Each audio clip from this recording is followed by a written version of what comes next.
यहाँ पर हम लोग को tan x का ग्राफ, उसका डोमेन, रेंज, जनरल सॉल्यूशन और उसका नेचर ऑफ फंक्शन जानना है।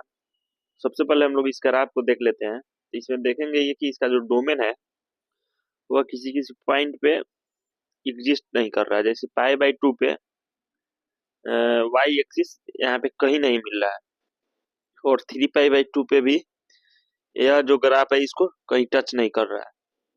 तो इससे यह हम लोग को निकलता है कंक्लूजन कि इसका जो डोमेन होगा उसमें three pi, pi by two और minus three pi by two ये सब वैल्यू इंक्लूड नहीं होगा। यानी कि अगर इसका हम लोग डोमेन लिखना चाहें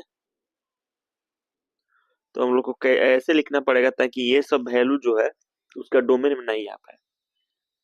सबसे पहले हम लोग इसके डोमेन को एक जनरल फॉर्म में लिख लेते हैं। तो हो जाएगा r minus two n plus one into pi by two. ये हो जाएगा इसका डोमेन, जिसमें एन जो है वह जेड से बिलोंग करेगा। तो इसके डोमेन को अगर हम लोग लिखे एक जनरल फॉर्म में, तो आर में से हम लोग को घटाना पड़ेगा pi by two, three pi by two. जैसे कि यहाँ पे देख सकते हैं थ्री पाई बाई टू पे फंक्शन एग्जिस्ट नहीं कर रहा है। उसके बाद में five pi by two, minus pi by two और minus three pi by two. ऐसे जितने भी वैल्यू है जो इसको सेटिस्फाई करते हैं वो सब इसका डोमेन नहीं होगा। अब हम लोग इसका रेंज निकालते हैं। तो इसका जो रेंज होगा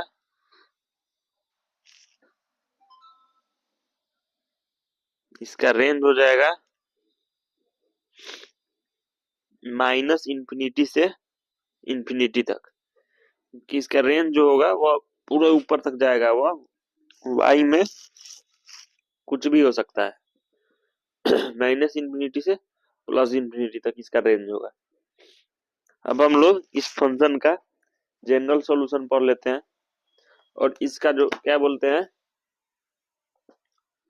जो tan स्क्वायर एक्स या मोड tan एक्स का वैल्यू होगा वह आपको होगा 0 से इंफिनिटी तक।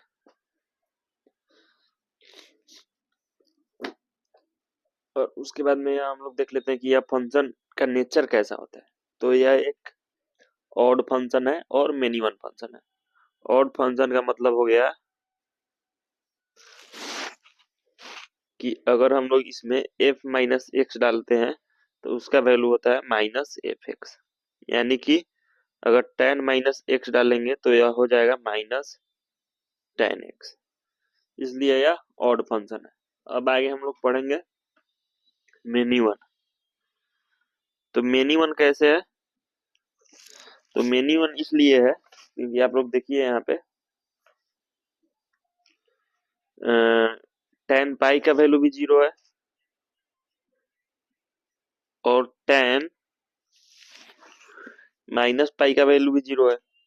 तो यहाँ पे मेनी वैल्यू के लिए, मेनी इनपुट के लिए एक आउटपुट आ रहा है, इसलिए यह एक मेनी वन फंक्शन है। अब उसके बाद में हम लोग देख लेते हैं, अगर tan x इक्वल टू 0 है, तो tan x इक्वल टू अगर 0 है तो यहाँ पे जो x होगा वह आपको n पाई के इक्वल होगा और n जो होगा वह z से बिलोंग करना चाहिए। तो यहाँ पे क्या हो जाएगा, tan 0 बराबर क्या हो जाएगा, 0 हो जाएगा। tan 2 पाई बराबर क्या हो जाएगा, ये भी 0 हो जाएगा। tan माइनस पाई बराबर क्या हो जाएगा, ये भी 0 हो जाएगा। tan माइनस 2 पाई बराबर क्या हो जाएगा, ये भी 0 हो जाएगा। यानी कि जो भी इस टाइप का हो, पूरे n पाई के फॉर्म में इसका एंगल हो, तो सभी का वैल्यू 0 होगा। और अगर tan x equal to tan alpha हो तो यहाँ पे क्या हो जाएगा कि x equal to n pi होगा, n पाई प्लस अल्फा, और n जो होगा वह z से बिलोंग करेगा। तो इस फॉर्म में हम लोग इसको लिख सकते हैं tan, और यहाँ पे जो अल्फा होना चाहिए वह आपको माइनस पाई बाई टू से लेके पाई बाई टू के बीच में ही होना चाहिए। तो यहाँ पे क्या हो जाएगा, tan pi plus alpha equal to क्या हो जाएगा, tan alpha. Tan two pi plus alpha equal to क्या हो जाएगा, टेन अल्फा। और tan minus two pi plus alpha भी हो जाएगा आपको टेन अल्फा। और tan minus pi plus alpha भी हो जाएगा टेन अल्फा। तो यानी कि ये जो होगा ये इसका एक जनरल सॉल्यूशन हुआ। यानी कि जो भी अगर इस टाइप का हो उसको हम लोग डायरेक्ट टेन अल्फा लिख के उसको छोटा फॉर्म में लिख सकते हैं। यानी कि टेन एक्स का जो पीरियड होगा वह पाई होगा, क्योंकि माइनस पाई बाई टू से पाई बाई टू के बीच का जो डिस्टेंस होता है वह पाई होता है। और माइनस पाई बाई टू से पाई बाई टू तक जो ग्राफ है वही ग्राफ पाई बाई टू से थ्री पाई बाई टू तक है।